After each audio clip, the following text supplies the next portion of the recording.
Assalamu alaikum, peace be with you and welcome to Islam and Life with me, Tareq Ramadan, broadcasting from London. In today's show we ask the question, what lessons can be derived from Prophet Muhammad's diplomacy? In a world where Islam is portrayed as an intolerant and strict religion, the diplomacy of the Messenger of Allah with those of other faiths has been buried with time. Though he and his people were continuously persecuted, Prophet Muhammad treated other minorities with equality, tolerance and respect. In fact, he had invited the Jewish community and others to join the Muslims in a covenant, promising them exemption from insults, equal rights to Muslims, security and freedom to practice their own religion. This tolerance and respect was instructed upon him in many verses in the Holy Quran. وإن جاهداك على أن تشرك بي ما ليس لك به علم فلا تطعه. According to Islam, Jews and Christians are described as Ahlul Kitab, people of scriptures, and thus must be respected regardless. This week's Islam and Life asks, what lesson can be derived from Prophet Muhammad's diplomacy? It is important for Muslims today to think about history and to ponder over the example of the Messenger of Islam, peace be upon him. It's important for many reasons. First, because it helps them to come back to the very essence of their religion and to put everything in history and to understand the way the Messenger, peace be upon him, was dealing with other tribes, people coming from other religions, Christians, Jews at that time, but also people who had no real and specific monotheistic background and coming with a tradition that was the reality of the peninsula at that time. So it's important to come back to this and to try to understand what were the Islamic principles, but also the way the Prophet, peace be upon him, was dealing with people and getting a sense of how do we deal with pluralism, how do we deal with differences, how do we deal with different religions, how can we live in peace and in coexistence in a specific society and to promote a better understanding. And this is important for us today because we are living in pluralistic societies. We are living in the West and in Muslim majority countries in a situation where we are living and sharing space and life with Christians, with Jews and people who sometimes are rejecting anything which has to do with religion.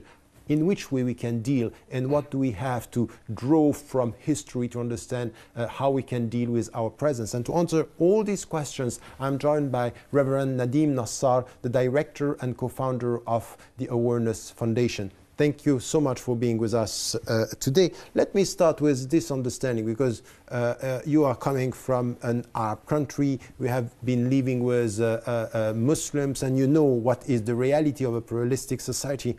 In which way do you think that coming from the history and coming from the example of the Messenger, the Muslims today could reassess the way they are dealing with Christians, with Jews in pluralistic society, and to get a sense of there was a diplomacy at that time that might be interesting to reconsider today?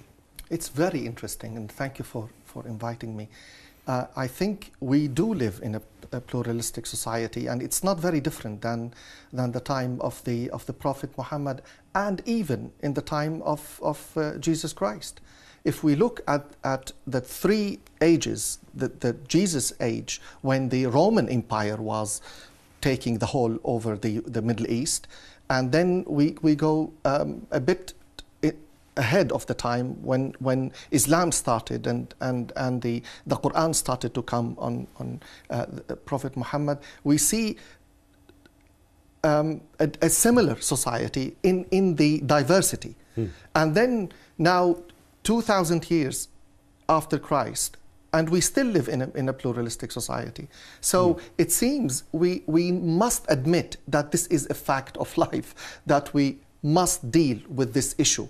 Diversity, pluralistic society, and religiously, culturally, and worldview differences between Muslims, Christians, Jews, and those who have no specific religion, but they have a worldview.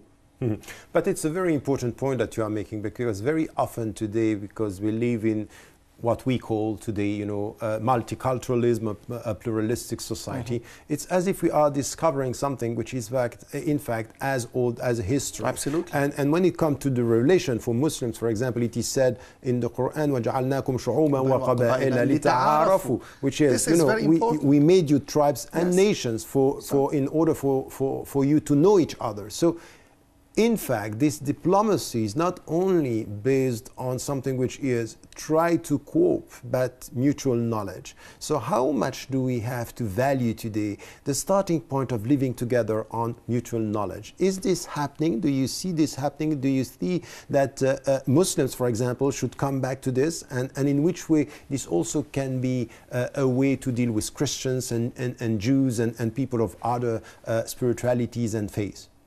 It is happening, but not enough. If I go back and take the church as an example, if you look at the 17th century, when the Reformation took place, the Reformation, what is the Reformation? The Reformation is reassessment of the Catholic Church of that time. Although the Protestant Church after that emerged from that, but the aim of the Reformation was reassessment. At the moment, I think Islam lacks the reassessment. You mean the Muslims? The Muslims. Yes. Sorry. Let's distinguish. Let's distinguish. Let me rephrase the statement. I think Muslims need to reassess and go back and look deeply in how the Prophet dealt with minorities around him.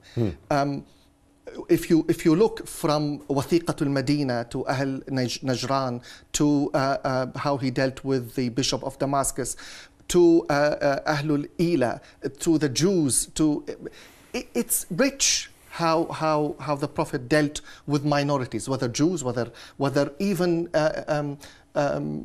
those who worshipped idols. He never ever launched an aggressive war or a hostility against anyone because of their religion. Never. But this is a very important point, because very often when we read some Orientalists, works on this, they are saying it was about expanding religion. And there is something which is a difference between having tribes and battles for geostrategic reasons or being attacked, and the fact that things were done in the name of your faith. And it never happened, in fact, to go and to impose onto people to convert them. It was very much based on something which is, let us first come to mutual respect. And mutual respect means mutual knowledge. It's to know each other. And then to come with agreement. This is what he did. You were referring to the mithaq in Medina, which is the agreement which is for Jews and Christians, the same rights as Muslims. But there is a danger here, Tareq, because Islam combines the agenda, the spiritual agenda, with the political agenda. When we reassess the history, we look at the clash between the Muslims and the Romans, or the Muslims and the Byzantines, as a clash between Islam and Christianity. It's wrong assessment. Sorry.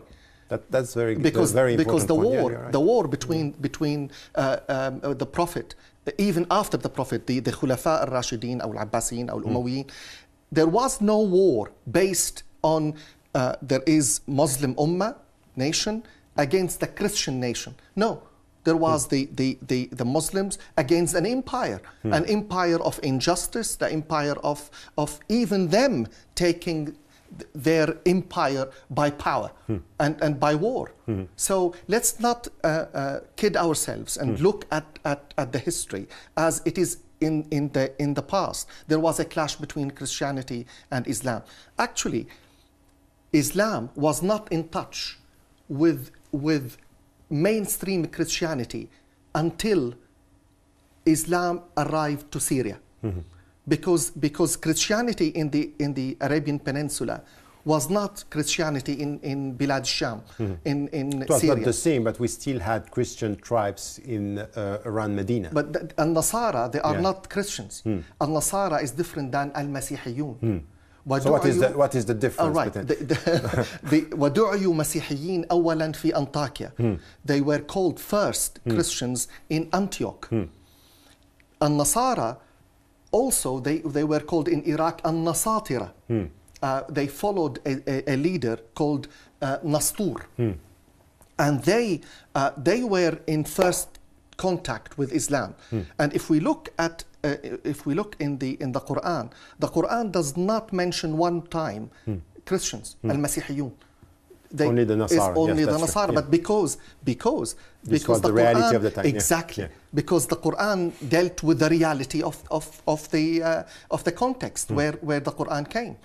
And the Prophet were in touch with Al-Nasara and Al-Yahud, Judaism. Judaism was Judaism. There was no fragmentation. Do you mean that the fundamentals of Christianity were not shared as principles by the Nassara? No, they were not shared. So this is not what history is telling us, but I want our way of looking at history. But what is the difference? Just to come to that point and to move on. Very quickly, Al-Nasara, they had a problem with the Trinity because they understood the Trinity in a completely different way. Even it was understood in the Arabian Peninsula as the Father, the Son, and Mary. So Mary was one part of the Trinity. One understanding which was wrong. Yeah. Okay, distorted. Yes, and another distortion was the divinity of Christ and the humanity of Christ, and also how to understand the cross and the resurrection of Christ. All these, strictly speaking, Al-Nasara, they are not like the Christians in. That needs another debate. So let me move to something that we can try to understand out of this way of dealing with the tribes that were from the Islamic tradition, the Jewish tribe, or people who were understood as Christians, is very much based on mutual respect, mutual knowledge, and trying even something which was very, very important at that time is to be oppressed by his own people in Mecca, and sending Muslims and the first Muslims to be protected by a Christian in Najashi. So this is something that in concrete and in current terms, what would this mean for you from an Islamic perspective? What should be the great lessons of that time for us today? I do wish that all the Islamic leaders in today's world, especially in the Middle East, and especially those who are engaged or involved with the Arab Spring, and also in the West, to go back and study how the Prophet himself, nobody else. I don't want to engage with the history of Islam because there are a lot of issues there. But the Prophet himself, how he dealt with when he contacted Al-Najashi, when he contacted Najran, when he signed Al-Wathiqa, Wathiqat al-Madina, when he dealt with minorities on the basis of respect, on the basis of rights, on the basis of even they came to him wearing the cross like me. I mean, even more. I mean, bigger cross, more visible one. More visible. He never ever was offended. He never ordered them, what are you doing? I mean, take this cross and then come to me. No, he accepted. He dealt with them as mutual brothers in humanity. He accepted. We are very far from, whether Christians or Muslims, we are very far from understanding how to make differences an opportunity for enrichment rather than a reason why we should fight. The Prophet understood that perfectly. He dealt with the differences in dignity, with dignity. So when they asked him, how do we deal with the Nassara? He didn't know. He said, wait, I will come back to you on that. He did not even shy away from even showing his ignorance. And then he went and came back with the ayah, which was the revelation. Revelation. So he waited on God to reveal to him what he should say. Today, every religious leader thinks he is God, and he can give as many fatwas as he wants. I'm talking fatwa whether Christianity or Islam here. You also have fatwa in Christianity. Of course we do. Okay. Yes, of course we do. So all this distracts us from looking at the issue of your question, which is absolutely magnificent. When we look at the respect that, and I don't like the word tolerance, Tareq. I think we should go beyond tolerance. Agreed. I don't want to tolerate you and you tolerate me. It means putting up with. No, we want to live together. And that was the Prophet's diplomacy. The diplomacy was based on simply the deepest lesson we get from the Prophet in diplomacy is listen, learn, think, pray, and then judge. If you look at the process, he listened to them. He thought about it. He went and meditated, prayed about it, listened to God, got in touch with God, and came back with an answer. Don't ever judge the other so quickly and so harshly just because they are different. But you know what you are saying, coming from within the Christian tradition and talking from within the Islamic and the Muslim tradition, there is something which is also an answer to our contemporary time and societies, where the sense is that you cannot be open-minded if you deeply believe in one truth. Why? Because if you believe in one truth, you want to impose this truth onto others. What you are saying about the example of the messenger, peace be upon him, but it could come back to Jesus and all they were very deeply rooted in a tradition, deeply believing in God, and at the same time were able to be open, not judgmental, open to the understandings of others. So this, marriage between being convinced and open-minded is something that we have to bring back, because the perception is today that the more you are convinced, the less you are open-minded, and the more you doubt, the more you are open-minded. The more you are open-minded. If you take a circle, if you are centered, if you are rooted in the center, only if you are rooted at the center, you can wander around the edges. If you are not rooted in the center and you wander around the edges, you may fall. But only those who are secure in their faith, secure in their identity, they can come to you as a different with respect, and you do not become a threat. We are talking now. I'm a priest and you are a Muslim. We are talking and we are trying to understand each other. We know we are different, but you are secure in who you are, and I'm secure in who I am. Does it mean that the secret of the right diplomacy for today and this dealing with beyond toleration, mutual respect is you have to be secured at the center of your tradition to be able to live with other traditions? Absolutely, because if you are not secure, you are threatened. And if you're not secure, it means one thing: you are ignorant. And ignorance, something is missing at least. Exactly. Yes. And ignorance breeds what? Breeds fear. If I don't know you, I'm suspicious of you. And I have fear. When I have fear, that breeds hostility, because I want to defend myself. I become defensive. But when I'm secure and I know my identity, I drop the barriers and I open up. You said open-minded. Yes. When I open up, I am vulnerable. But the more secure, I let God deal with us both. Because faith in God is always a source of vulnerability. And the Prophet embraced that, and Jesus Christ embraced that. But it's two things. It's a sense of vulnerability as to the way you deal with yourself, that you rely on Him, but also a space of peace, inner peace, because it's aman, iman, aman. It's a space of safety. The safety, exactly. What else, if you have quite quickly to say, what else, when it comes to dealing with others, could be the secret of this diplomacy that you can bring from, we should bring from the past to the present today, when we deal with this, the life of the messenger, in the light of also of all the revelations that we had in history? Reformation.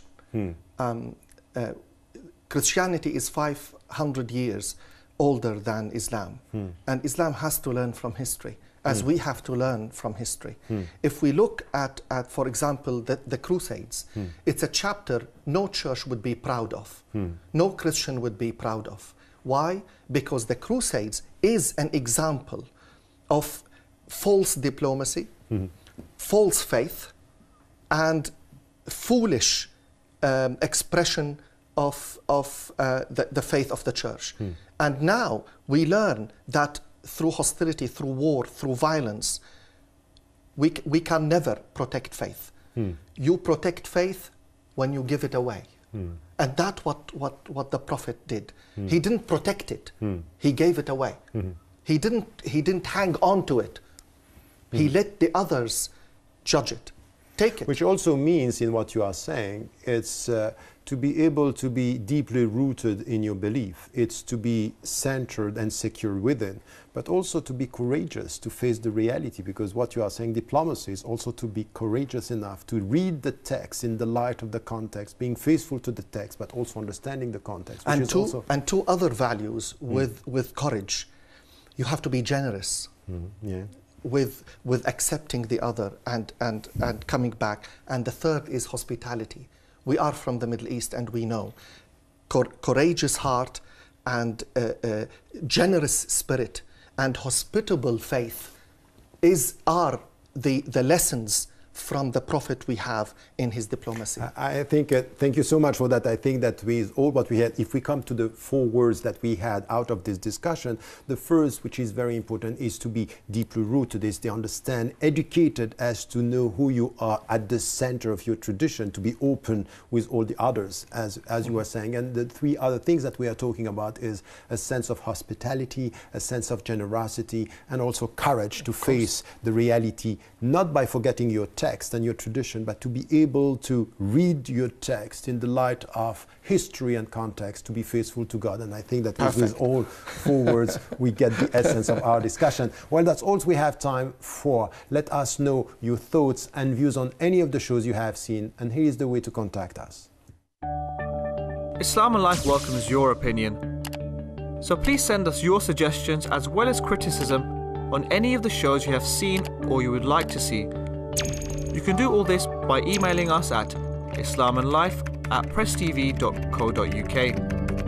You can also be part of our online platform by joining our Facebook page, Islam and Life on Press TV, where you can share your thoughts with other Islam and Life fans, engage with debate, and view past shows.